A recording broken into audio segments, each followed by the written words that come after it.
Ratan Tata, it not just a person, he was an experience. You know, Ratan Tata का नाम सुनते ही क्यों पूरी दुनिया उनकी दीवानी है. कहते हैं कि ए मैन विदाउट हेटर्स, कोई भी उनसे नफरत करने वाला नहीं है. उनके जो दुश्मन थे ना, वो भी उनका रिस्पेक्ट करते थे. पता है क्यों? उनमें दिखावा नहीं था. लोकप्रियता के लिए झूठी शान दिखाते नहीं थे. वो कहते नहीं है कि कुछ काम हमें लाइफ में ऐसे करने चाहिए जिनका गवाह सिर्फ भगवान होना चाहिए. वो वही इंसान थे. उन्होंने लोगों की हेल्प करी और इसीलिए बहुत ज़्यादा वो याद करे जाते हैं. कहते हैं ना कि रतन टाटा से हम क्या सीख सकते हैं? एक चीज़, दूसरों की भलाई. एक कहावत है ना, नेकी कर दरिए में डाल. तो नेकी करो और भूल जाओ, आगे बढ़ो. बस भगवान को याद करो और अच्छे काम करते रहो. ये मत दिखाओ कि मैंने ये करा तो इसे देखो. लो, कहा जाता है कि रतन टाटा ने एक इंटरव्यू में बोला था कि मैंने अपनी लाइफ में 4 स्टेज को देखा जिनमें मैं बताता हूँ कि मुझे सबसे ज़्यादा खुशी कब मिली. उन्होंने कहा, सबसे पहले मैंने सोचा कि मैं एक सफल बिजनेसमैन बनूंगा. मैं बना. 95% पेट्रोल इंडिया और अफ्रीका का मेरे पास था.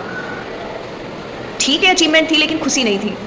उन्होंने कहा, उसके बाद मैंने एक सक्सेसफुल बिजनेसमैन बनने के बाद मैंने कहा कि मुझे अपना ये जो बिजनेस है ये टॉप नंबर 1 बनाना है, लोगों का विश्वास जीतना है. वो भी जीता. कह रहे फिर भी मुझे लगा कि मैं सिर्फ एक बिजनेसमैन ही हूँ.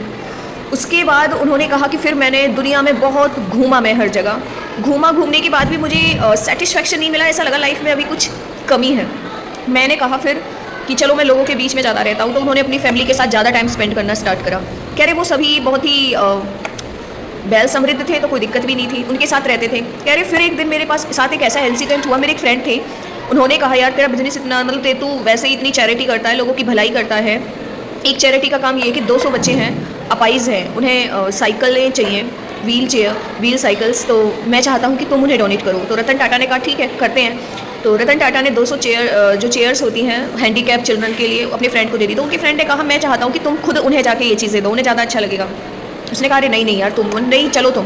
तो रतन टाटा गई. रतन टाटा ने जब उनको दिया तो उन्होंने कहा कि जब मैंने उन बच्चों को वो व्हील चेयर दी और उनको उन पर बैठकर घूमते देखा तो मुझे उनमें भगवान, जैसे कहते हैं ना, भगवान नज़र आ जाना है पृथ्वी पर इंसानों में. तो वो बच्चे इतने खुश थे कि उन्होंने पूरी दुनिया जीत ली हो. तो कह रहा मुझे ये मोमेंट ना अपनी लाइफ का सबसे बेस्ट मोमेंट लगा. तो मैं जब वहाँ से आने लगा तो एक बच्चे ने मेरा पैर जोर से पकड़ा और कहा कि मुझे अपना फेस एक बार और दिखाओ. मैंने कहा क्यों? मुझे छोड़ो, मुझे जाना है. उन्होंने कहा नहीं, मैं आपको एक बार धन्यवाद कहना चाहता हूँ और आपके फेस को याद करना चाहता हूँ. उन्होंने कहा ऐसा क्यों? तो उन्होंने कहा कि मैं जब भी स्वर्ग में तुमसे मिलूँ ना गॉड, तो मैं फिर से तुम्हारा एक बार धन्यवाद कर सकूँ. तुमने लाइफ में वॉक करना मुझे सिखाया है, मैं अब कहीं आ जा सकता हूँ. तो रतन टाटा ने कहा, मैं वहीं ज़मीन पर बैठ गया और मुझे लगा यार इससे बेटर तो कुछ भी नहीं. तब से रतन टाटा ने इतना डोनेट करा बिना दिखावे के. तो उनसे हमें यही सीखनी चाहिए कि हमें भलाई के कुछ ऐसे भी काम करने चाहिए जिनमें दिखावा ना हो. और वही है, समाज सेवा सबसे बिगेस्ट है. आपकी फैमिली है, दैट इज़ वेरी गुड. तो थोड़ा थोड़ा करते रहिए, भगवान की फीलिंग्स आती रहिए. लाइफ में मज़ा तभी है यार जब सेटिस्फेक्शन मिले.